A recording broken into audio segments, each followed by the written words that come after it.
of historical events that under certain circumstances, such as particular high emotion or trauma, we are able to leave a recording of ourselves which in future generations might get to see. Now, as my postman will tell you, if you wake me up first thing in the morning and I run downstairs naked to answer the door and open the door to him, he is not pleased by that manifestation. And I would imagine that under many circumstances, the kind of ghosts that we would leave would be equally horrific, unpleasant, and not the kind of thing anyone would want to see.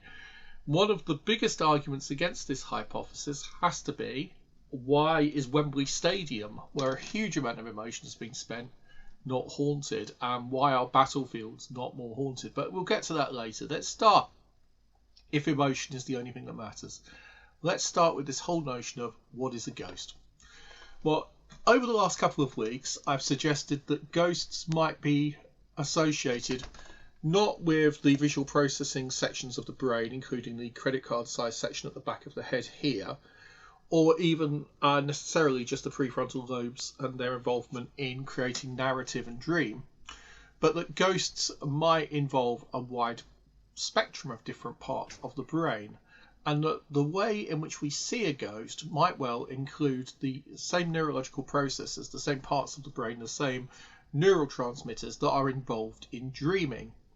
And just as every time we look out at something outside of our head and we take a look at the room around us or take a look at a picture and we reconstitute it, we effectively act like a television studio and decide which elements of the picture are worth memorizing, which elements aren't. And visual cognition is actually a complicated process of editing. Well, in the same way, we might actually create what Green called back in the 70s a metachoric reality. That is, we superimpose visual imagery over the external stimulus, and that's what a ghost is. So it's a sort of superimposed dream image. Does it mean the ghost isn't real? Not necessarily, and we'll get to that later. But so far, the suggestion has been in the first talk that the brain is definitely involved in the production of seeing apparitions, and that we may well be looking at the same mechanisms as are involved in dreaming, but they are disputed by various scientists who have different ideas about how that works. And last week I talked about, well, where does that put us with mediumship and with spiritualists? Because if they can see something the rest of us can't, that wouldn't actually be surprising if we have something like Pokemon Go, where the information is held externally to physical reality, if you like. It's encoded as information, but it's still located in one particular spot. Anyway, let's move on this week, which will be a bit more lightweight and a bit more easygoing. So, 1971 was Christmas. There had been an M.R. James adaptation, as there always was. And as the year went on, it was decided that another adaptation would be needed. But Stalls of Barchester Cathedral and many of the other classic M.R. James stories had been filmed. And Nigel Neal came forward with an idea for a BBC Two Christmas ghost story. And that became a very, very, very famous TV play called The Stone Tape. And I'm just going to play a few seconds of it. There will be no spoilers tonight, because if you haven't seen this, you really should. Hang on, share sound.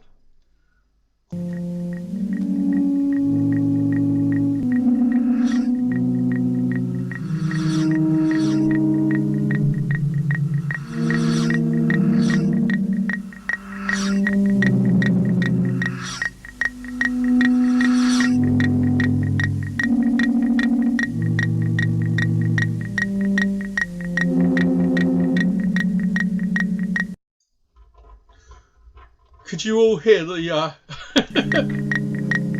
the classic Mutiny Radiophonics Workshop?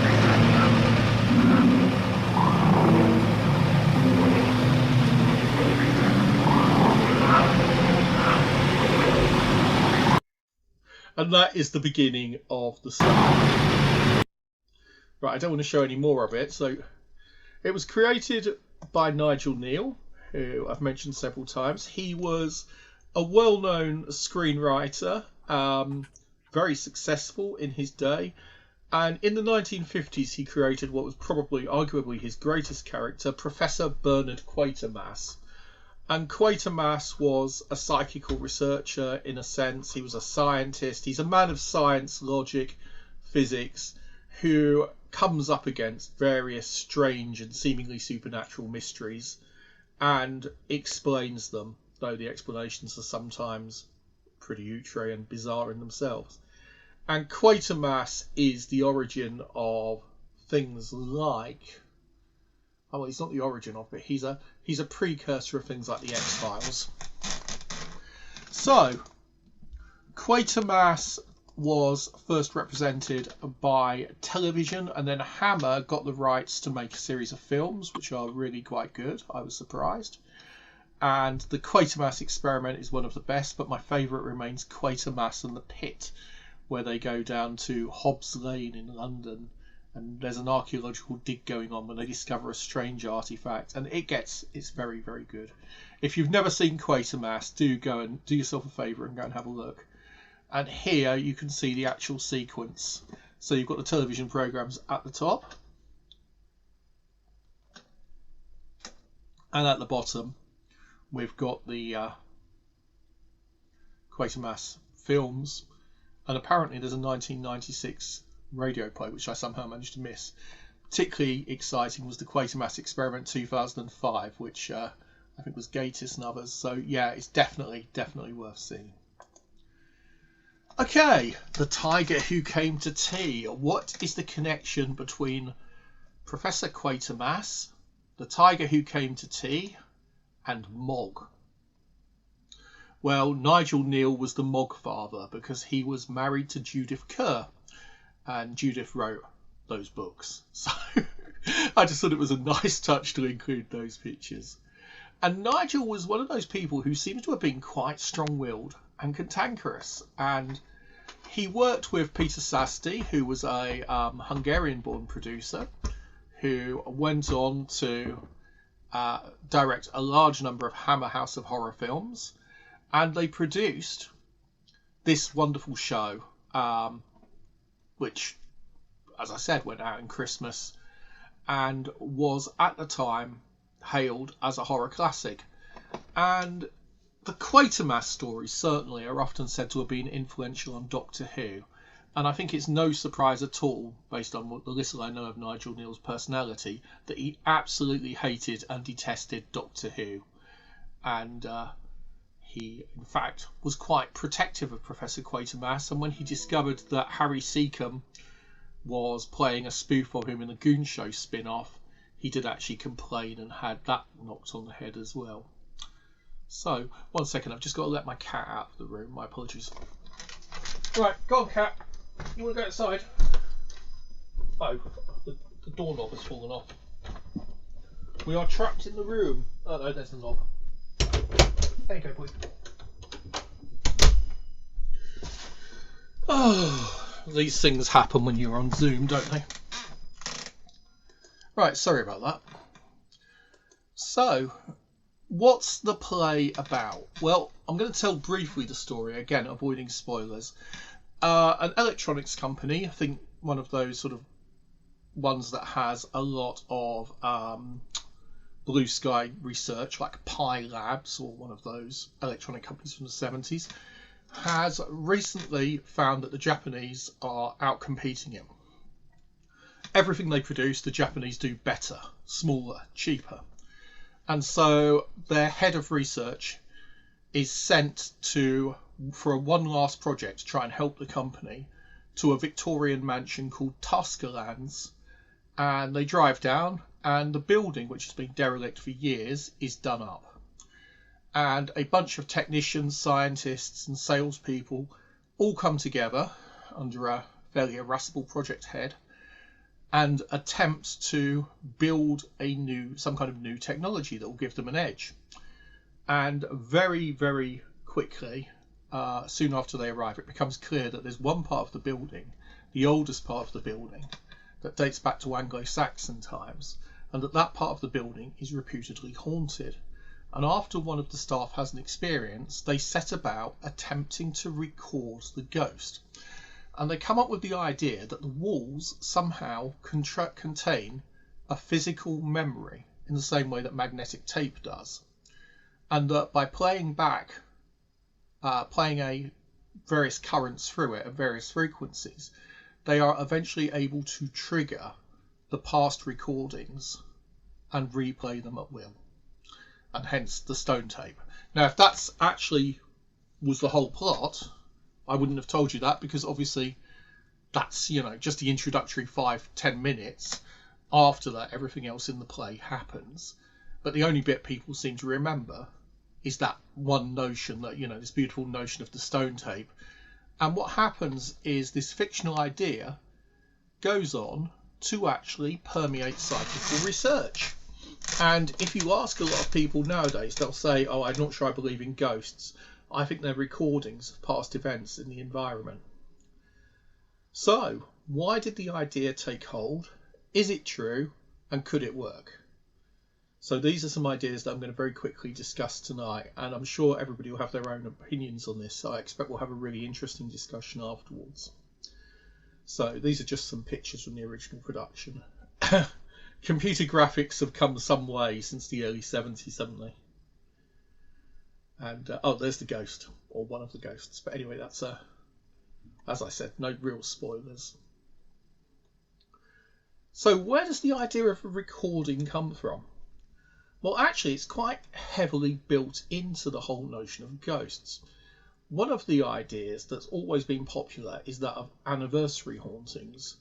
And one of the most famous is that of the Lady Loverbond.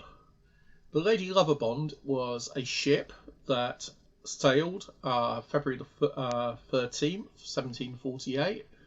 And on the night of February the 13th, there was a tragedy on board because it involves the captain's beautiful wife, the first mate, who's the jealous best man, various crew members.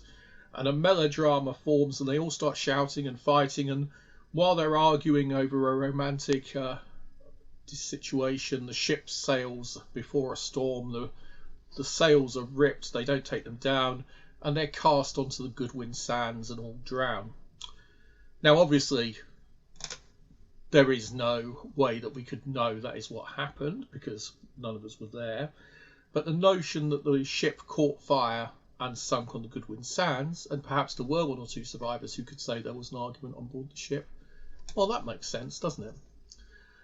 The interesting bit about this story was not the fact that the ship went down on the 13th of February 1748, but that on the 13th of February, or the night thereof, going into Valentine's Day 1798, there were two people who claimed to, or two other vessels which claimed to witness a burning ship going aground on the Goodwin Sands.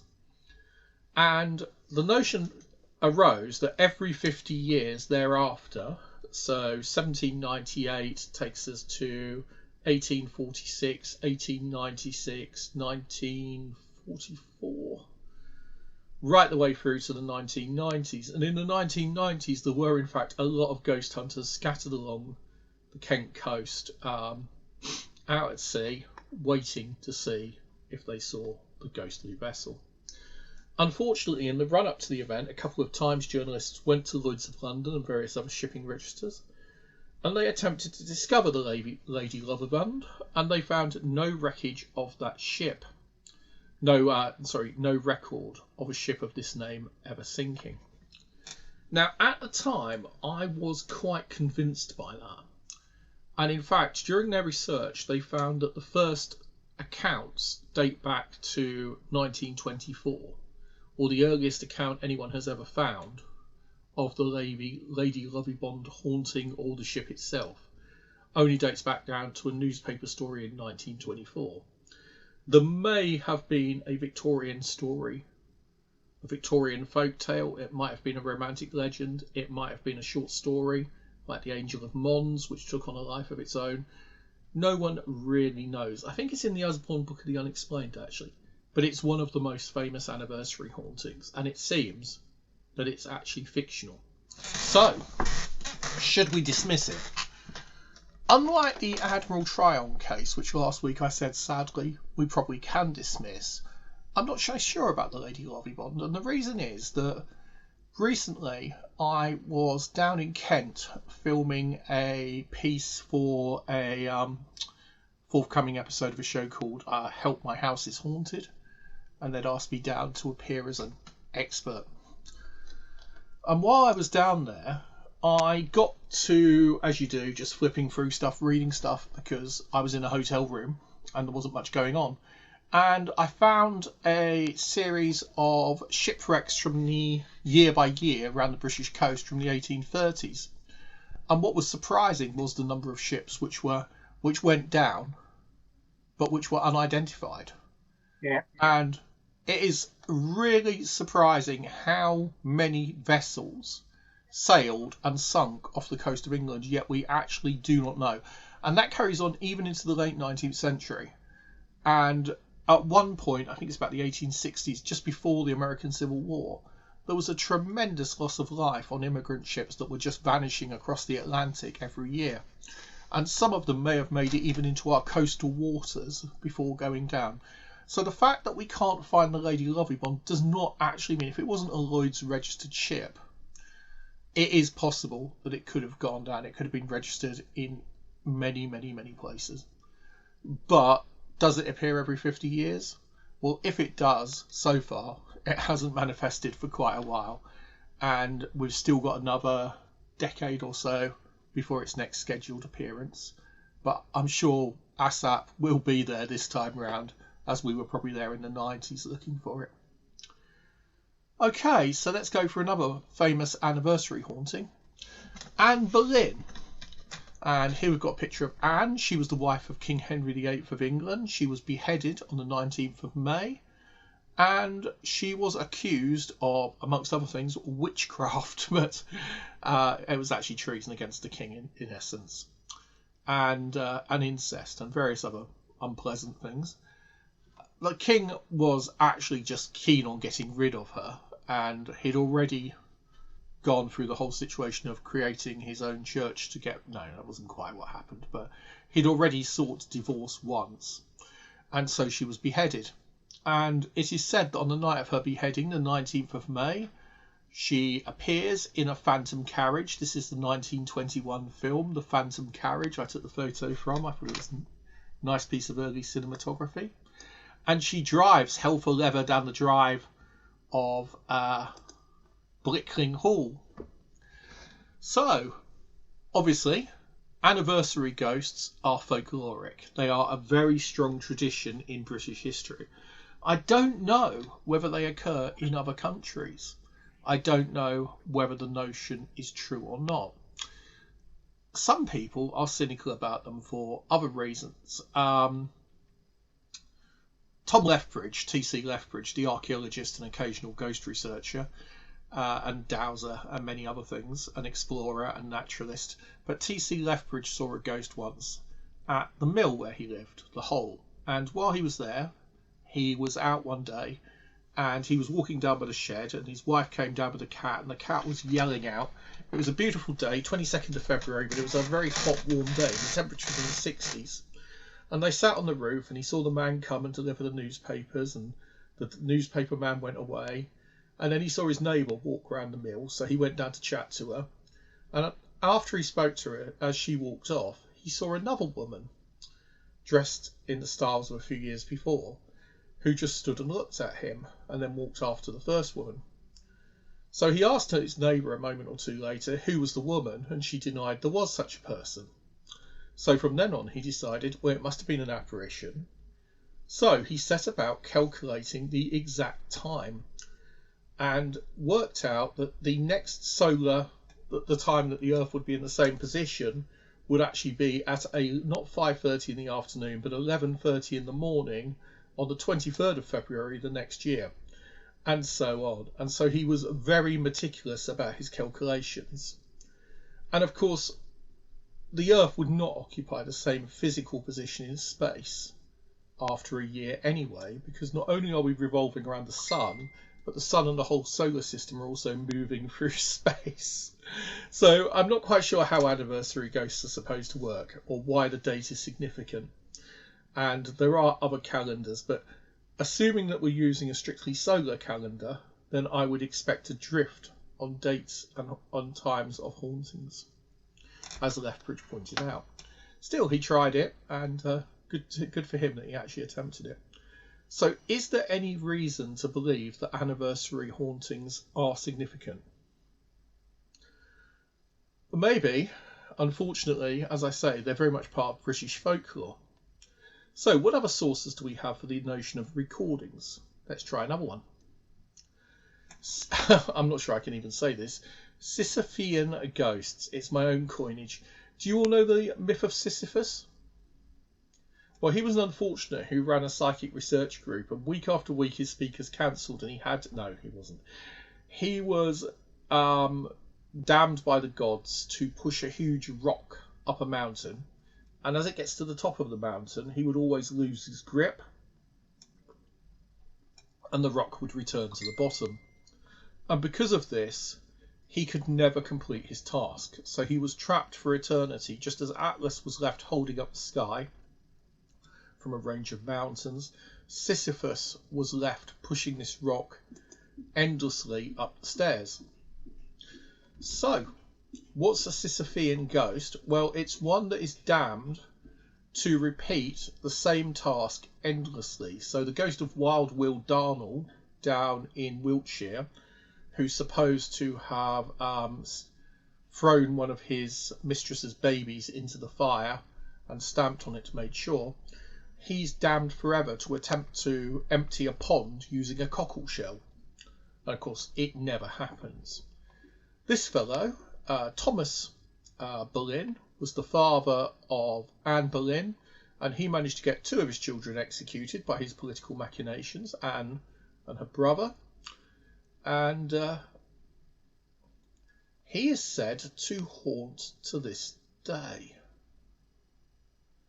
Oh, do any of you know the story of her brother? No? Her brother was called Wom, and while Anne was beheaded, Wom was allowed to go. So it was a case of Womblin free. No, sorry, that's completely untrue. That was a very bad joke for those of you of my generation. Okay, for those who aren't of my generation, ignore the bad joke. Right, so Thomas Boleyn is said every year on the anniversary of his death to attempt to repent his sins, and all he has to do is drive his carriage with, of course, headless horses and headless coachmen from Wroxham Broad, which is here, down through Coltishall, through Mayton, all the way up here, through Burr, down to Aylsham, and up to Blickling Hall, and get back through the gates. And there are 12 bridges along the way, and he has to cross each of the 12 bridges. And it's 13.9 miles according to TripAdvisor or Google Maps, but apparently the original route was only 12 miles. So I think he probably cuts straight across here, and it's probably a pretty much straight run. He's been trying to do it every year since the 1539 his 1539 death. He hasn't managed it yet. So each year the coach goes hell for leather along this road. So if you believe in anniversary ghosts and you're willing to set up a camera and meet up with some other ASSAP members this summer, then I'll work out the dates, the times, and the routes, and organise the coffee, and you guys can go and attempt to film it and see if he shows up. Anyone want to try? It would at least be interesting. We could ask Blickling Hall if we could stay there, perhaps, or at least visit there. So there you go. That's a famous British anniversary ghost. Sorry, not anniversary ghost. Well, it is, but it's actually one of these penitent ghosts that are damned to try to repeat their actions. But the repetition of their actions is not because they're a recording. It's because they've been damned to do the same thing till the end of time. So where does this notion of recording ghosts actually come from? Before the stone tape, where did the idea actually originate? Okay, I've got a slide without any kind of name on it. Psychometry. Well, we can take the idea back a little bit before, to the 1840s. In 1842, Joseph Rhodes Buchanan invented the word psychometry, and he went on to write a book called The Manual of Psychometry, The Dawn of a New Civilization. And he saw psychometry as being a way of reconciling psychology and geology. Essentially, when archaeologists found an ancient pot, what you would do is, rather than sit around and try and do chemical analysis on it to try and understand who made it and what its meaning was, you handed it to a sensitive and they tuned into it and they picked up on the, I want to say vibes, man. I want to say vibes. I really want to say vibes, but it's emanations was the word.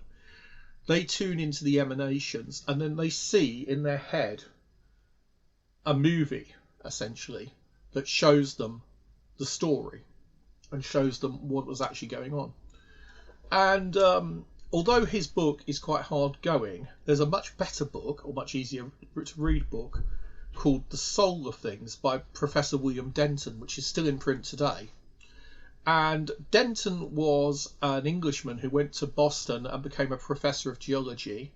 He was a respected scientist, and he had a sister who went by the wonderful name of Anna Denton Cridge. And she was a sensitive, and what he did was conducted a whole series of experiments where he gave her items and asked her to try and read the emanations. And he gave her, very famously, a piece of rock that was a piece of lava from a New Zealand eruption, and she was able to describe very accurately the course of events. I'm not sure if it was the one that destroyed the Maori sacred site in the 1860s. Might be, but anyway. There was a famous Maori site in New Zealand that was destroyed by a volcanic eruption. Anyway, Professor William Denton's book, The Soul of Things, is still worth a read today. And psychometry, this notion that objects carry an emotional history that you can read, is actually quite an attractive one. Because, well, let's face it, a lot of psychic detectives base their stuff on something similar. They attempt to read objects, but if we could use the murder weapon to tell us about the perpetrator, it would make life a lot easier.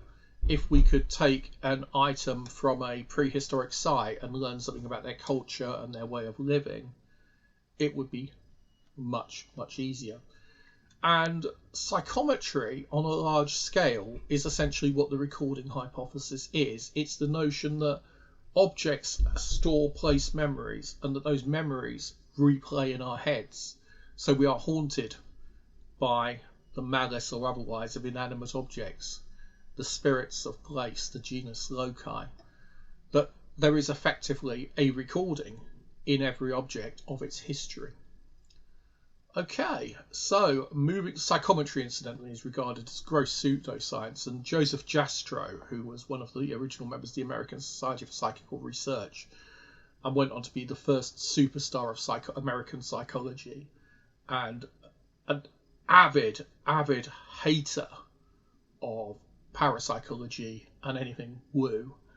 Him and his astronomy buddies, they absolutely detested the whole subject after they investigated it and discovered that there didn't seem to be any real evidence for any of the things they'd been told, like the notion of thought transference, telepathy, etc. They weren't convinced, so they went from being fairly interested to completely hostile. Jastrow was utterly opposed to psychometry. It seems like something that one could test reasonably easily using antiques. In fact, a few years ago I proposed it, and as a joke I suggested that we should have the Antiques Ghost Show, and was astonished when Derek Acora actually did it. Anyway, let's move on. T.C. Lethbridge. I mentioned Tom Lethbridge earlier, and he's important because most people claim that his 1961 book, I'll come back to that in a minute. His 1961 book, Ghost and Ghoul, is the earliest source for the recording hypothesis. Now, if when I say T.C. Lethbridge, the first thing you think of is Brigadier Lethbridge Stewart, that is actually not a coincidence, because Lethbridge Stewart derived his name from Tom Lethbridge. There's Tom. He was an archaeologist. He poked around Suffolk. He was a naturalist. He dug up the Anglo-Saxon cemetery at Lackford, near where I lived, and it was his actions that eventually led to the creation of Weststow Anglo-Saxon Village. And he was a Cambridge antiquarian, and he had a series of psychic experiences which I think took place at Westminster School in the Cathedral grounds, St Dean's Yard. And he wrote a book called Ghost and Ghoul, in 1961, in which he analyses his psychic experiences. And the great thing about Lethbridge is he's really readable. He's enjoyable to read, and his ghost stories are fascinating. You can find the book online, I'm pretty sure. It's going to be online somewhere in PDF, or you might be able to find a second-hand copy. But Lethbridge is actually quite hard to find. And the thing about Lethbridge is that he starts off highly respectable in the 30s and 40s. And in 1957, he decides that Wandlebury Hill outside Cambridge has got ancient figures of giants, Gog Magog, on it. And nobody else can actually see these so-called earth workings that he claims are there, these hillside figures. But he's determined, and it literally becomes the hill on which his academic career dies, because as there's more and more scepticism about the notion that these hill figures ever existed, Lethbridge gets more and more irate until he eventually packs up, leaves Cambridge, quits, and goes off to live in, I think it was Dorset. And there he starts to write his books as a way of poking the archaeological establishment. And from 57 onwards, right the way through his death in 71, they get wilder and wilder. He wrote a book on witchcraft, then he wrote another book on pendulums and dowsing. And every year his ideas get more out there. But he's really important because he's one of the heroes of the Earth Mysteries movement. And Lethbridge is actually a brilliant critical thinker, and he's a clever guy. So, according to the Wikipedia article, or until recently when it was edited, and according to many sources, Lethbridge is the inspiration for the recording hypothesis, this notion that ghosts are place memories. In fact, he argues almost exactly the opposite in Ghost and Ghoul. And it's in his later books, when he becomes interested in dowsing, that he begins to come up with a notion that fits the notion of stone tape better. But he's actually, by that point, we're actually getting into the late 60s, early 70s. He died in 71, so he wouldn't have seen stone tape. But his ideas are of that time. Right, I'll come back to Lethbridge in a minute, because next up is telepathic theories of ghosts. What Lethbridge actually believed was ideas that had become the mainstream in British academia when it came to ghosts. On our left, Frank Podmore. On our right, in the centre, F.W. Myers, Frederick William Myers. And on our right, I'm sorry lady, still thy beating heart, the most beautiful man who ever lived, according to his contemporaries, Edmund Gurney. I still don't think Edmund Gurney is that hot. I'm sorry, maybe moustaches don't do it for me, but there you go. He was apparently utterly beautiful. So, there's the three: Podmore, Myers, Gurney. Who were they? They were early members of the Society for Psychical Research. So William Barrett, who was the original founder before he was essentially displaced by Henry Sidgwick, very early on in the history of the Society, Barrett was a spiritualist, but he had come up with a notion that spirits could embed themselves or be trapped within the structure of a building, and that there could be place memories held within the structure of a building. So I'm going to have to turn my phone down. And as a result of that, it was an early SPR idea that was considered, but was quite early rejected. Why was it rejected then? Because these three decided that was a better explanation. They were messing around, experimenting with something that Myers, well, it was called thought transference. And essentially you'd have people try various tests. The most famous one was the book test, by which everyone went out of the room and someone grabbed a book and a page was chosen by somebody else, or a page was chosen, and they looked at the content, and then the original people came back in, or the original medium came back in, and you had to try and say what the passage was about. Well, you could probably see which book I chose, but there you go. If you want to have a go now at telling me what the passage I was writing about was on, you can just stick it in chat. Anyway, that kind of test was used as a way of testing if people could read each other's minds. And eventually, under the Rhine period, and Tishner in Germany, the same kind of period, in the early 1920s going through to the 30s and 40s, they developed more sophisticated tests involving using symbols on playing cards, including Professor Zener's famous Zener card.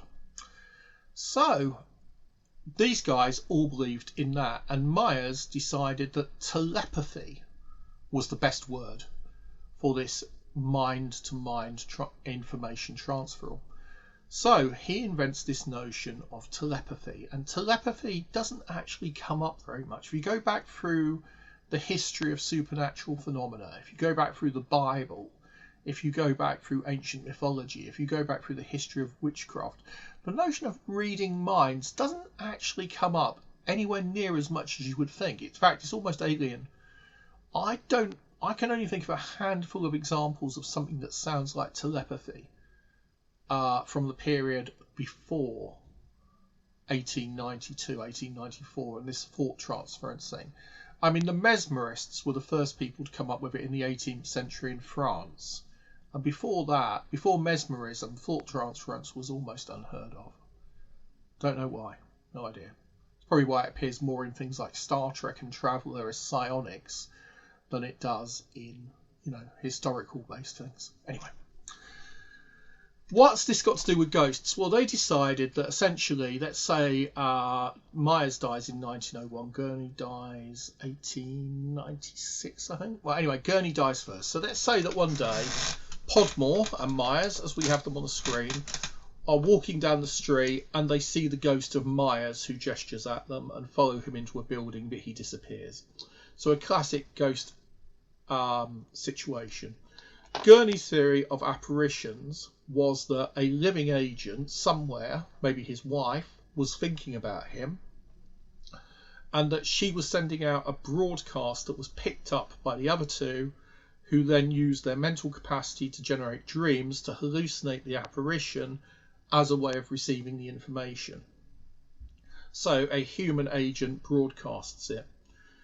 Myers, again, believes something similar. He believed that one person conceives the notion of the ghost and is thinking about the person. Somebody else then picks it up and sees it as an external apparition. So apparitions are, if you like, solidified thought transference. They're simply telepathic impulses that are turned into visual hallucinations by the brain, by a psychic process. So we're reading information that is received using ESP, but there's no spirit of the dead involved. So if you see the ghost of Anne Boleyn, it's because somebody is thinking about the story of Anne Boleyn haunting that spot, and therefore they are able to telepathically transmit you an image of what they thought Anne Boleyn looked like. So what we would see if we went to Blickling, and if they were right, would almost certainly nowadays not be historically realistic depictions of Anne Boleyn, but depictions of Anne Boleyn as if we'd been watching a modern drama, which actually might be quite accurate. But so that would explain why apparitions tend to be from the period of the last 100 years or so, or dressed in modern dress, and that apparitions of ancient Romans, etc., are relatively rare. The argument for this is that there are less people sitting around thinking about those situations. Okay, so that's the telepathic theory of ghosts, and that is essentially what Lethbridge believed when he wrote Ghost and Ghoul. He did not believe that ghosts were place memories. He did not believe that there was a previous that there was any way in which they were recording upon the environment. Myers, the fellow in the middle, did actually, however, come up with another idea. At the time at which he was writing, there was still a notion in physics called the luminiferous ether, which was a field through which light passed from the sun. And it basically was the way that light waves propagated through a vacuum. And the luminiferous ether was an unknown field that suffused everything, and which we hadn't managed to measure. And he believed that the ethereal formed a overlay in another dimension, not in another dimension, but formed a physical substrate or physical level of reality, and that certain emotional events could be recorded in the ethereal plane. Another British researcher was to use that notion many years later, but Myers himself dropped it quite quickly in favour of the model of telepathy. The problem with the notion of telepathy was, of course, it's still not been proven to this day, and there are various problems with it. Anyway, let's move on. Those three influenced GNM Tyrrell. Geoffrey Tyrrell wrote this classic book, Apparitions, in which he looks at the evidence from the senses of hallucinations, goes through the cases that he's got before him, and comes up with what he thinks the rules are for how hauntings work and how the brain constructs hauntings and how they are indeed telepathic impulses. There are some very real problems with his book, and I keep meaning to get around to writing a critique of it, but it's going to have to wait for another day But essentially, one of the problems is that he completely ignores physical phenomena. Why does he ignore physical phenomena? Because he had been basing his stuff on the sense of hallucinations. And the actual census question does not ask about physical phenomena where objects move or objects are touched. Or it asks about, have you ever, while not under the influence of drugs or asleep, had the experience of perceiving someone who wasn't there it's a very specific question, but even if you look at the sub questions, they play down the notion that ghosts can actually affect the physical world quite significantly. And because of that, because of the SPR's very strong bias against physical phenomena and towards what they call higher or mental phenomena, and the notion that it could all be explained by stuff that was going on in the brain, Apparitions is a deeply flawed book in various ways. Come to that another time. However, the reason I put it on the screen is because if you're interested in ghosts and you've sat this far through this talk, you probably should buy a copy and read it, because it's one of the fundamental textbooks. I would say that Hilary Evans' book, Seeing Ghosts, is a much more readable version, much more up to date, and I'll be telling some ghost stories, don't worry, shortly. I'm just trying to get through the theory first so we can all catch up. But that is a really good book. Hilary Evans' Seeing Ghosts. Better. Okay, go back to psychometry, which is where we were a long time ago. You might wonder why I have. Psychometry stays with us till today, and you can do courses that teach you psychometry. And I found this one. Henry S. Olcott was the henchman of Madame Blavatsky and the Theosophist leader. And so he was very much into, I wasn't aware that psychometry and thought transference were an important part of Theosophist beliefs until I looked at that. So psychometry, psychomancy, psychometry, don't confuse it with psychometric testing, which is a practice in psychology that, according to my friends who are psychologists, is equally dubious and pseudoscientific, by which you use personality questionnaires to attempt to understand how people work and where they would work best in your organisation. There's a lot of funny stories about that, but we'll save that for another week when it's more relevant. But psychometry looks like something that we should experiment with and that might be of interest. And the reason I brought this up again is to get back to Tom Lethbridge. And I'm aware that this must seem very jumbled to those who can't follow my bizarre thought processes, but I found a quote from Tom that I liked. He spent a couple of years experimenting with psychometry, and he was trying to find out, could people actually read objects? And he was very impressed. And then he said, one day, several scholars were interested in this work, but being scholars, they were not carried away by the very remarkable results. I think they trusted me to extract the right answer from this puzzle, but it did not look as if they had much hope. After we'd been working for some months, one of the children was taken ill. I went upstairs to the nursery to see him at bedtime, and as usual was made to invent and tell a story. I told him one which took place in the days of the first Elizabeth. There was not much story, but it ended up in a duel between two men in slashed doublets, ruffs and so on in a panelled hall. I had to draw it on paper. Before I'd gone upstairs, I left the sensitive downstairs with a piece of glass vase that had come out of an Anglo-Saxon grave of somewhere around AD 500. It had been imported from the Rhineland. The vase had been what is known to archaeologists as a claw-glass goblet or beaker. The fragment itself was not unlike the back of a small girl with a pigtail, if you can imagine such a thing made of glass. When I returned to the drawing room, where the sensitive was still holding the fragment of Anglo-Saxon glass, she launched at once into a description of two Elizabethans fighting a duel in a panelled room. There was a looking glass with a glass frame hanging on the wall, and the fragment she was holding came from it. As far as I was concerned, that was the end of our investigations.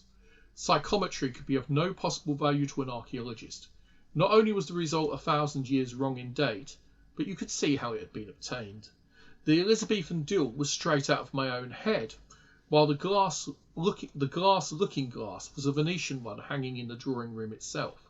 The petals of the glass flowers on its frame were by no means unlike the shape of the object the sensitive was holding. There was no mirror in the story I'd told to the sick child.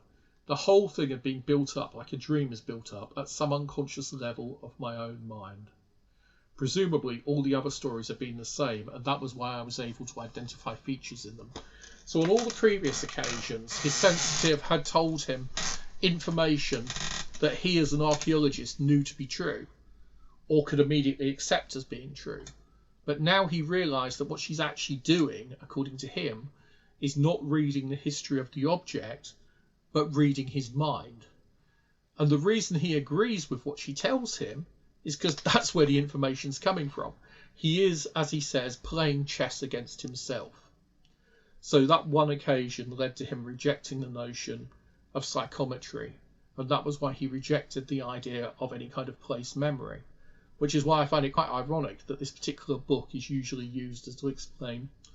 Now, later in his life, he's reputed to have decided that bodies of water might be able to maintain what he called ghouls. And ghouls were emotional charges or hostile emotions, usually unpleasant, very unpleasant, that were associated with a drop in temperature. And when you encountered a ghoul, nothing to do with the Indian ghoul, nothing to do with the flesh-eating creature of the 1001 Nights and Arabian history, it's the ghoul in this sense is just a spiritual entity, a nasty. And nasties cause the temperature to drop. Now, the SPR group had actually decided that drops in temperature were not associated with genuine hauntings, or very weakly associated. They found out of 1,700 cases, there were only 13 where a drop in temperature was mentioned, and they believed it was a physiological response to fear, rather than actually an element of the apparition.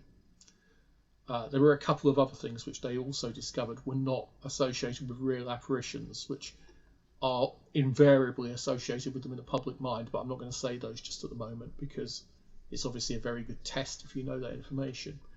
But because the whole question of temperature and hauntings is very heavily disputed, if you're interested in the subject, you can Google public parapsychology temperature, and there's a brilliant document there which will give you a good overview of the current state of play on that. The Public Parapsychology Project is definitely worth checking out. I mean, there's loads of great parapsychological stuff going down. So, was psychometry real? Not according to Lethbridge. So where does this whole notion of recordings actually, as replay of ghosts come from? Well, while I was thinking about the subject, I was reading a book written in 1928 by this fellow, H.R. Wakefield. And he was a prolific writer for a magazine called Weird Tales. He was a British chap, and he wrote a few excellent volumes of ghost stories. And one of my favourites is They Return at Evening. And 1928 is a long time before any of the other material we've seen so far. So let's have a quick look. This is from his story, A Peg on Which to Hang, from the volume They Return at Evening. I knew a house, said George Dunbar, in which I would not spend a week alone for 1,000 guineas. Not merely is it impregnated, it's dripping with horror and beastliness. It's dark, it's brooding, and has, it seems to me, an evil life of its own. Everyone I know who's entered it has taken an immediate and increasing loathing for it. It has a shocking record of suicides, 8 in 30 years, but I agree with Willie that I never got the impression that there was any mind or will animating those coughs one heard, the steps behind one, the dim drawn faces one thought one saw at windows, and that all the symposium of dread one experienced there. I mean that one was left convinced there was no consciousness working in our space and time. These things seem to be passing in and out of another dimension. Vague, but just the impression I got.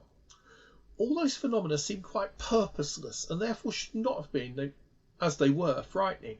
Puppets without strings, like a mechanical recording of a gramophone. I think that's a better simile than mine, said Cranmer. Once the record is made by the living, it goes on after the recorder is dead, repeating and repeating until it wears out, and there's evidence that the influence does wear out in certain senses. Such comparisons between affairs on one plane and the others are fallacious, but they help to clear the air of debate. But someone has to put the record on, objected Mr. Partridge. I suggest it's never taken off, replied Cranmer. So the fictional characters in the ghost story are debating the notion of ghosts, and they come up with the idea that they are not conscious entities, they are not spirits of the dead, they are simply recordings. And that 1928 story by Wakefield, I think, is the first true explanation of what becomes known as stone tape, or the first true suggestion that apparitions are simply recordings rather than conscious entities. Which I know it seems late, as I say, there had been some earlier notions, but it's the first real explanation of the idea. So it's interesting that, like the stone tape itself, it's fiction that goes on to inform most people's ideas. Henry Haberley Price certainly was aware of it. He was a British philosopher, an engineer, a man of science, but he's mainly known now for his work on perception and cognition. And he shouldn't be confused with Harry Price, the famous ghost hunter, but they were active in roughly the same period of time. And Haberley Price came up with a notion that was developed by another philosopher called Hornell Hart. He was an early follower of Ayn Rand. Somebody had to be. Both of them came up with the notion again of etheric space and an ethereal double, and that your consciousness, so we all have an ethereal body of a version of our body that exists on what we could call the ethereal plane. If you've ever played Dungeons and Dragons, you might immediately recognize this notion because they took it from Price and Hart. And that your consciousness can transfer from one to the other, from the spirit plane to the human plane, essentially. And that the ethereal plane is shaped by ideas. And Haberley Price believed that your afterlife would be based upon your experiences in this world, so that your memories and your experiences would create the world in which you lived after your death, which would be purely mental. So you would be trapped in a world of your own dreaming, so to speak, and that world in which you would persist for the rest of eternity would be heaven or hell, depending upon the experiences that you'd stored up during your life, obviously. So anyway, this notion of the ethereal, again, it's a kind of recording, but it's a more abstract one. I think it was Price who came up with the word mind stuff. I could be wrong, but I'm fairly sure H.H. Price is the first person to use mind stuff. I'm not going to get into the philosophy of mind tonight. I've done that before so many times, so let's move on. Oh, wrong way. So, let's get back up to the sensible stuff. We've been moving quite a lot through fiction so far, and we've gone through television. Let's get back to real hardcore psychical research. Derek Acorah, Yvette Fielding, Jason Carl, 2003, Most Haunted. Why have I put this picture up, apart from the fact that I like to show it whenever I can?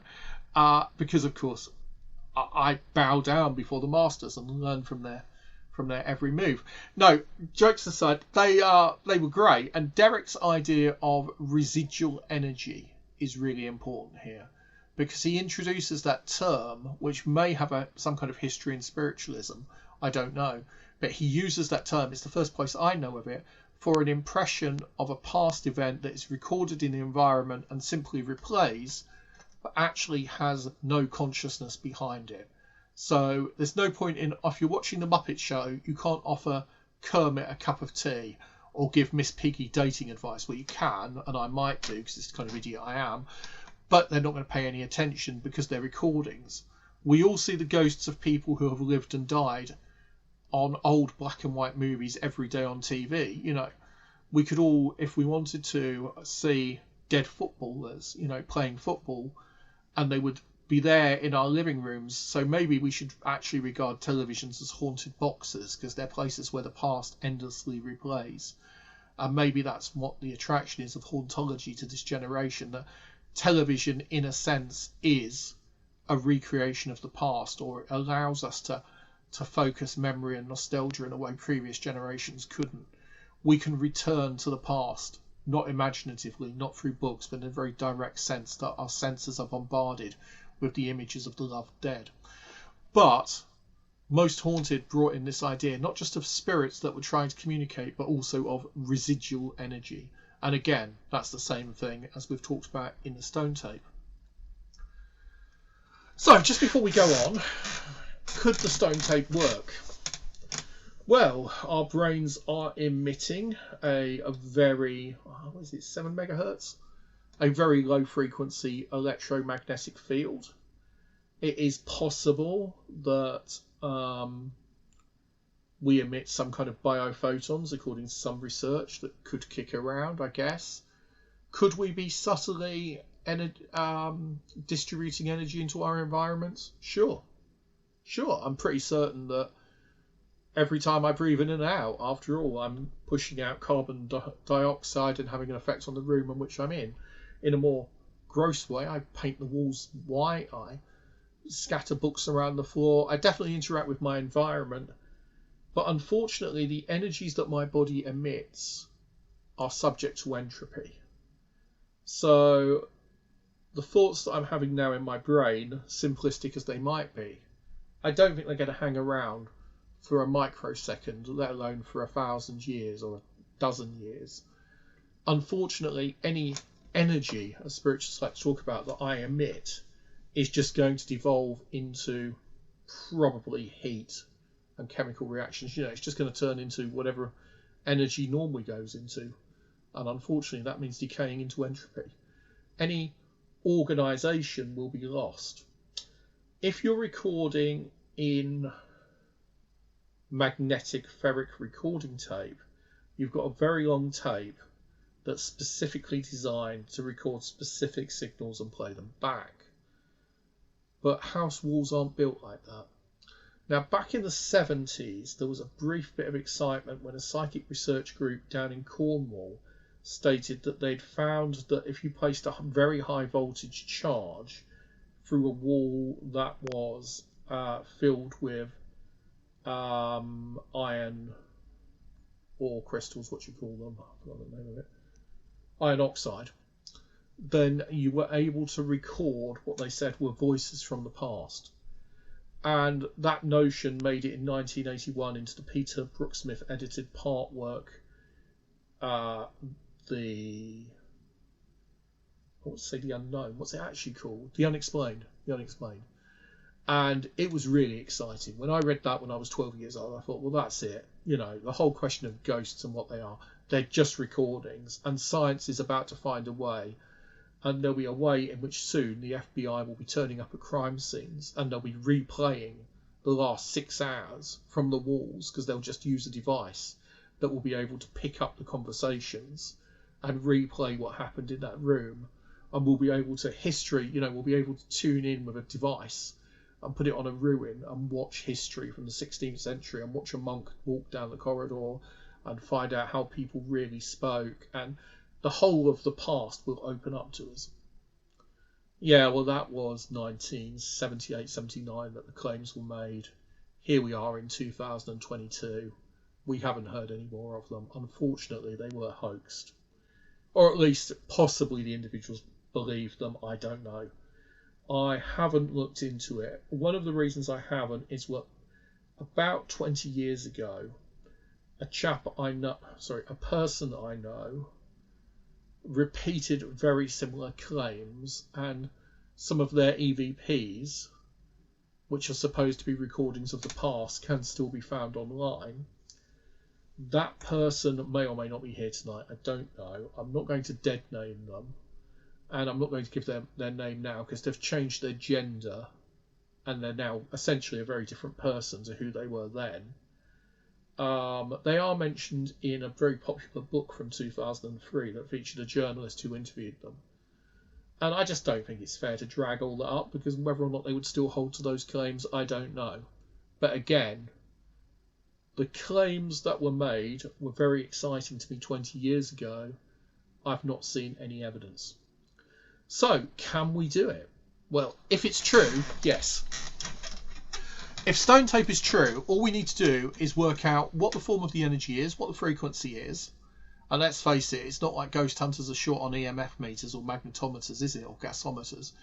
We need to work out what the actual frequencies involved are. We need to work out what the trigger is that causes the replay, and what the actual form in which the information is recorded in the wall is. And then it's all down to the scientists. Once we've actually worked it out, I think we'd stand a bloody good chance of getting it to. One possibility, and it is something that Lethbridge was quite keen on, is that water molecules might be able to take on a form where they can record information. And actually, there's a lot of debate about that. And we had a bloke turn up to ASSAP recently who claimed that memory of water was allowing him to take some very strange photographs. And I was quite interested, but he didn't really stick around. He wasn't willing to take on board criticism or discuss things, I don't think. But anyway, the notion that water can hold a memory is still contested. And there are some who believe it. And the problem is, because it takes us towards homeopathy, and towards claiming that homeopathy might be true, that would be a pretty wild thing if it was the case. So therefore, there's natural skepticism. But water is a complicated thing, and water molecules, can they take on really odd forms and be used to hold information? If so, expect to see it employed in computing technologies within another decade or so, because I don't think there are many opportunities for things like this. And that's one of the reasons why the stone tape is so fascinating, because in it they're actually looking at a way to use these new technologies they're discovering to actually create a new generation of computers. They're not just experimenting with ghosts, they're actually looking for a new recording medium and a new way of actually storing information. So if it was possible, I am sure by this point there has been a lot of serious scientific work done by materials scientists and physicists. And if they felt that there was some way in which simple walls could hold information and store information, we would already be heading towards an augmented reality where you went into a room wearing glasses and were able to tune into the past. Okay, so what's happened there? Has it crashed or is it still going?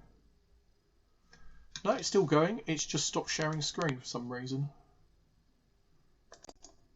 Okay, so what's next? I'm not sure why it did that. Sorry about that. Can everyone see it now? Well, I can't hear you, so I just hope so. So why did... That's interesting. Okay, Caroline, can you hear me? Joe, Teaspoon, can you hear me? Can you unmute, Spoon? Yeah, I can hear you, CJ. Right, okay, can you see my OHP, my screen, or has it just gone back to me? It's gone back to you again, but it did pop up a second ago. Yeah, I don't know why it keeps dropping out. Oh, it's there now. Right, I'll leave you live for the moment, okay? Just tell me if anything else weird happens. Not sure what's going on there, because I wasn't touching anything. So why was stone tape so massively influential? Well, the reason is 1971. On our right, that's a 1971 reel-to-reel recorder. Those of you who are British might remember dashing home to take a cassette tape, popping on a copy of popping on the charts on Sunday afternoon and recording the top 30 or the latest hit records off the radio. Hey there, pod pickers. My job as a DJ is to talk over the first 30 seconds of this song and ruin it in case you're trying to record it at home. It really was the way it worked in those days. And on our left is a 1971 mini cassette deck. And by the time I was growing up, my brothers and sisters had one of the ones on the right. That's a 67 model, actually, that one, I think. But the one on the left is 1971, the very first cheap edition. And my grandmother had one of these. And I think most homes would have had them by the early 70s. We were familiar with the notion of taping music. In fact, home taping is killing music. There you go. And it's illegal. I don't know if anyone can remember that campaign. And obviously what happened was, as mini cassettes came in, tragically the British pop industry ended, which is why music ends with the Beatles, and there were no pop songs after the Beatles. And yeah, and that's why, you know, there's no longer a popular music. No, I'm joking. Of course there was, but at the time it was suggested that it would actually kill the music industry and it would be the end. And it has had a massive effect, I'm sure. But piracy has continued, and it's become more and more sophisticated. And now the notion that recording off the radio a really fuzzy, badly recorded version of your favourite song, which you'd go and buy anyway because you wanted to listen to it properly on vinyl, was a real threat, seems laughable when you can get an almost perfect digital version of a song pirated. Sad, isn't it? On the right, we've got something else that comes out in 72, early 72, the video cassette player. And video cassette recorders, for those who are a lot younger than me, they were a way in which you could tape television programs onto a tape and then replay them and watch them at your leisure. So if you missed your favourite show, which might have been Crossroads or Andy Pandy or whatever it was that you were watching, or the Stone Tape, if you missed it, you would be able to record it on one of these devices and then play it back and watch it later. And the tapes were also sold or rented, and the rental shops, there was a shop called Blockbuster that became very popular in the 1980s, because you could go there with your membership card and it was like a library. You could take out a movie and watch a Hollywood movie at home using one of these VCRs, as they were called. Well, video cassette recorders were becoming more and more common in the home through the 70s, and this is the time when the stone tape theory becomes common sense, because everybody could relate to it. It was just an idea that had come of age. The notion that ideas, that pictures and sounds could be easily recorded and replayed.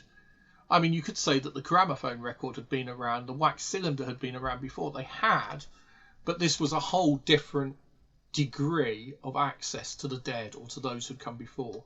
This allowed you to watch endless Elvis Presley films, you know, whenever you wanted, and replay them at will by nothing more than the magic of a little bit of silica tape. And so the notion that somehow our homes was recording everything we ever did, it stopped being some kind of weird voyeuristic fantasy or some kind of weird nightmare, and instead became a perfectly acceptable notion. And it was a time at which traditional religious belief was declining, and the notion that we might live after death was becoming more and more unlikely to many people who thought this is all there is. And when you lived through Thatcher's Britain, who could blame you? There didn't seem a lot of joy or light in that world. And at the end of the day, if you lived anywhere north of the Watford Gap, the odds were that you were going to have a bloody miserable time, and that eternal darkness and the end of life might be a better notion than an afterlife peopled by Thatcherism. Anyway, enough of my political jokes. It was a grim time, the 70s and 80s, and it was a time during which spiritual ideas were completely out of the window. Materialist ideas were in, greed was good, and what can be more materialist, the idea than ghosts are just nothing more than a historical videotape of an emotional event that somehow built itself onto the wall. It's nothing more than romance porn, essentially, that replays emotionally within your head. They are, in fact, nothing more than memories.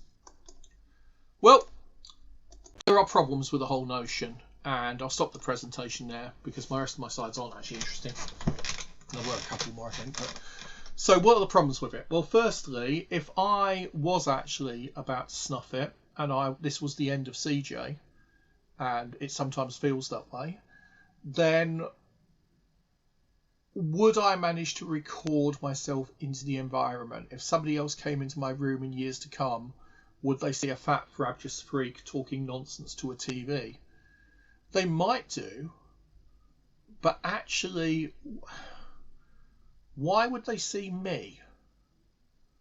Now, this doesn't make sense, but imagine for a moment that there's a murder. Imagine that my friend Paul Wheeldon leaps in through that door and shoots me dead, 6 bullets through the head. I crash onto the floor, and that's it. I die, and as I die, I manage one last dramatic sentence. I don't know. I never got to eat KFC, and then I die.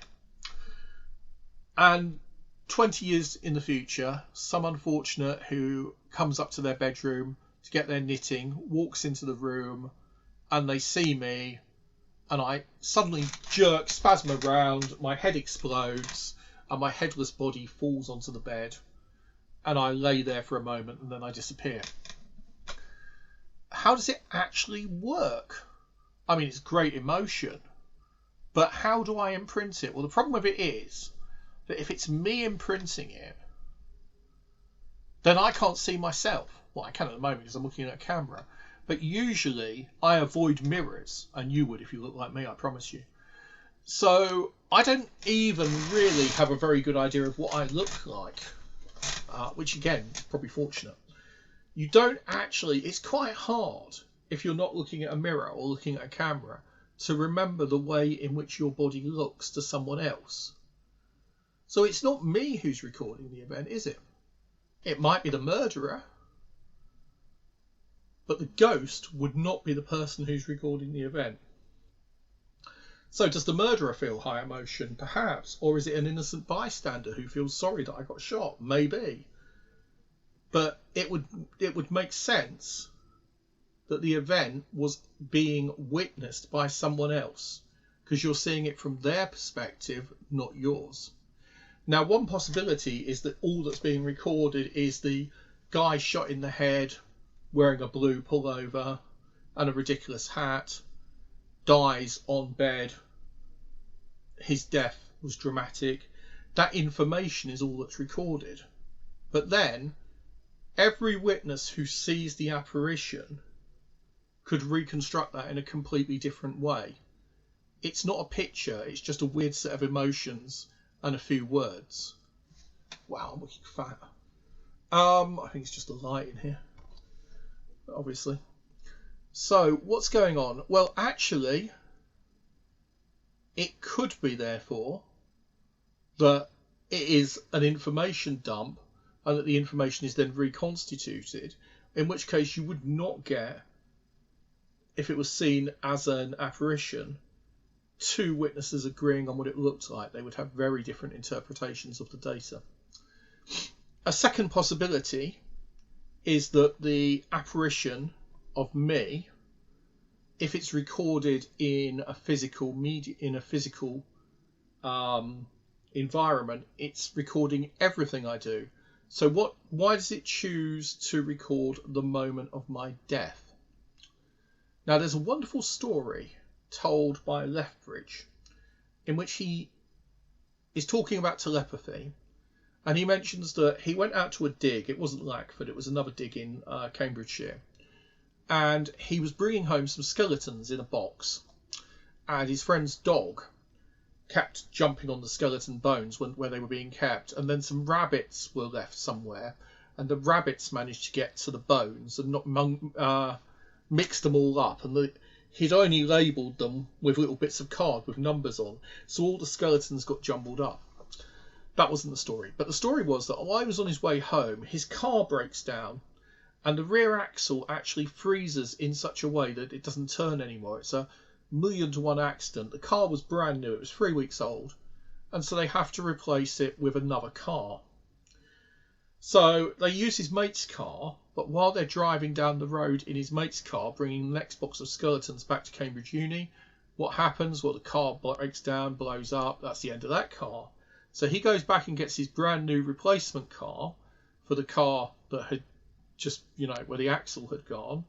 And they go and they pick up the skeletons again, and they set off to drive home in it with the car.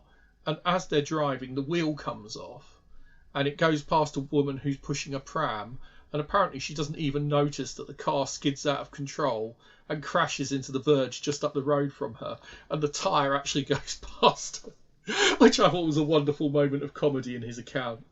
He also said, never, ever, ever leave skulls around East Anglia, because when you come back, the locals have always nicked all the teeth. I resent this. I'm a Suffolk lad. Why would you nick the teeth? I was trying to work it out. And then I realised, actually, it took me a while. Teeth used to have value for making false teeth because they would actually use human teeth. And so you'd have Waterloo teeth that were taken from the skeletons at Waterloo. So whenever Cambridge University's archaeology team dug up any skeletons, they had to put a guard on the skulls to stop them nicking the teeth. Anyway. But the point about this story, and the interesting bit about the story, and he tells another story involving a friend of his who died shortly thereafter, and how he experienced her apparition, but he thought it was actually a projection of her husband, a telepathic projection of her husband's grief. But he was 3 times he goes out to get the skeletons in the car. Each time, the car breaks down. When we were digging at Lackford in the early 80s, where he'd originally dug the Anglo-Saxon cemetery, the joke was that whenever we took the skeletons out, the bus would break down. The minibus that the Arcos came over to the site on would break down whenever we tried to take the remains back to Bury St Edmunds, to where Stan West and Jude Cluvier were based. Another thing about the Lackford dig was whenever you dug up another grave, it was quite often the case that the sky would suddenly, which would be, perfectly clear and sunny, would suddenly cloud over, and there'd be a sudden storm, and there'd be a torrential downpour of rain. And the joke was that they don't like being dug up. And because of this, I noticed that there's a very strong correlation between human remains and hauntings. Can you explain this in any way as being due to a recording hypothesis? Well, Lethbridge, he said no. The skeletons cannot be in any way affecting a modern motor car by recording. The notion is absurd. So what he actually argued was that the notion that you were carrying the dead bones led to your psychokinetic powers sabotaging your car, and as everybody else in his university department's archaeology school knew that when you tried to carry bones in cars, the cars broke down, well, that was the reason why. Be an interesting question to ask Time Team. Actually, Dave Civvy is here tonight. Is Dave Civ still here? Yeah, I'm still here, Chris. Ever come across any weird stories about bones causing cars to break down? No, but I do know that. No, but I do know that the van the department used at Bristol University used to break down a lot, but I think that was just because of heavy work rather than. It could just be that archaeologists don't treat their vehicles as well as they could, couldn't it? But there seems to be a correlation between, and in fact, at one point I will do ghosts B is for bones, because I personally think that there's a much stronger link between human remains and ghosts than there is between recordings and ghosts. My actual feeling is that the stone tape is bollocks. Okay, last 5 minutes of the talk. I'm sorry I've gone on so long, but I'm going to do this last 5 minutes and explain why I actually believe that the stone tape, although it's an attractive idea and one that people have believed in very strongly for many years, why I think it's actually taken us a long way away from the truth about apparitions. Why do I believe this? Everybody. Hiya, is that Kel? I thought I saw Kel Cube. Sorry, it's my daughter talking. Hello, you're very pretty. And so's your daughter. Have you got a doggy as well? Did somebody say you've got a dog, Kel? No. Oh, hello, little daughter. Hello, you're lovely. Oh, I didn't Say even hello. know you. Hello, I'm Chris. I'm not very interesting. In fact, I'm far from it. I have a whale, though. Oh, look, it's got a whale. I've got a whale. It's got a whale. Somebody has to have a whale. Anyway, let's move I'll back turn to that the... off. Sorry, CJ. That's all right. Lovely to see her. I've never met her, so... Okay, so why do I think that they don't actually work? Why do I reject this materialist hypothesis? Well, simply because 1888 they started it, but up to 1894 the SPR carried out sets of hallucinations. They recorded 17,000 first-person ghost stories, and when they actually 1,700 actual 15,000 ghost stories, 1,700 cases. So they interview 1,500 people, 1,700 give them some kind of story. And then Donald West does something similar, and Green and McCreary did something similar in the 70s. West did it in 48, he did it again in 90, again in 96, I think. Green and McCreary did it in 1970, 71, I think it was. And there are various other collections of actual stories from the people who experienced them. And those stories, those accounts, those first-person accounts, you can take and you can break them down by factor analysis. And that's what Becky, my girlfriend, did. She famously broke them down. She took a whole load of them. She broke them down into factors, and then she used a mathematical system to say, well, look, is this changing over time? And what she found was actually no. Apparitional experiences reported by individuals are largely the same now as they were at the end of the 19th century. Now, obviously, ghost stories have come a long way. Ghost cinema has changed. The cultural way in which we understand hauntings has changed. All of this stuff changes constantly. Yet, when you actually look at the integral experience, the actual elements of the experience which are shared across the whole time, they're the same now as they were in the Victorian era. Why? Well, there's two possibilities. One, there's something hardwired into our brains that produces these experiences, and it's a human thing, so it should be the same pretty much now as it was in the Roman era. And so every ghost story ever has the same root, and then the whole penumbra of how we make sense of it is created by the culture. Alternatively, it's because there's an objective external element that is actually creating what we call ghosts. And when David Hufford wrote The Terror That Comes in the Night, The Terror That Comes by Night, back in 1981, he was surprised to find that there was a consistency across his sample of sleep paralysis experiences, night hag encounters, that went beyond anything that was easily explicable culturally. And he rejected the cultural source hypothesis, as I recall. And that's what Becky ended up doing. She ended up rejecting the cultural source hypothesis and saying, well, look, there are actual core elements to the ghost experience that don't appear to be being shaped by our culture. And when you look at those core elements, one of the most important factors is interactivity. That is to say, ghosts are aware of our presence. Actual spirits in actual encounters have agency. They do not act like repeating phantasms. They do not repeat the same actions over and over again. They do not usually walk above or below the floor level. They do not usually pass through doors which are no longer there or walk through walls. They do not usually appear up to their knees in the ground, Harry Martindale accepted, or walking in mid-air where there used to be a building which has since been demolished. Those experiences, which are an important part of the cultural penumbra, our understanding of what a ghost is, do not occur, except extraordinarily rarely, in the actual source material of first-hand experience accounts. It's weird, isn't it? Because they're the things we expect. Another thing that's interesting is that apparitions are generally quite recent, but there's a reason for that, which is that usually of any apparition that's recognised, and I mean that immediately limits it, there's usually some kind of emotional or family connection.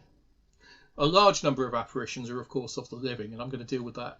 If Caroline can't make it next week will be ghosts, Ellie's for living, and what the hell. I can always talk about ghosts one more time. But if she can, that's fantastic. Or if somebody else would like to volunteer, we can talk about that.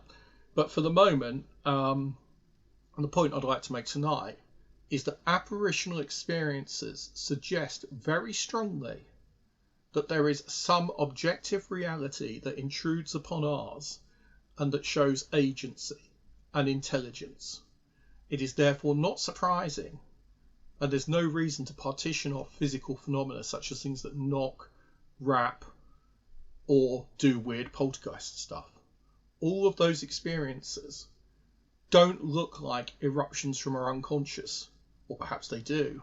Perhaps we are the agents behind the hauntings. But to me, they look like an external intelligence that is actually taking part and participating in our lives. Hauntings appear to be meaningful. Are they teleological? Do they have a plan? Do they have a design? Possibly. It could be that they're actually trying to provoke changes in our lives. It could be that they're trying to follow a plan. It could be that we're completely irrelevant to them, and it's just like somebody I walk on the street as I'm going down to the shop. But there's a very, very sinister element behind. Now, yeah, Jackie says she's met many people who have seen a ghost walk through the wall. Those who are willing to record testimony, which I've dealt with, usually don't seem to walk through walls, or at least, I find it extraordinarily uncommon in those who will record their testimony on oath or under formal academic conditions. I find that quite interesting, especially even if you use an internet thing. There's another thing that you find that's quite unusual, which is that some apparitions do walk through walls, obviously, and some apparitions are associated with temperature drops, but they are far less common than one would expect.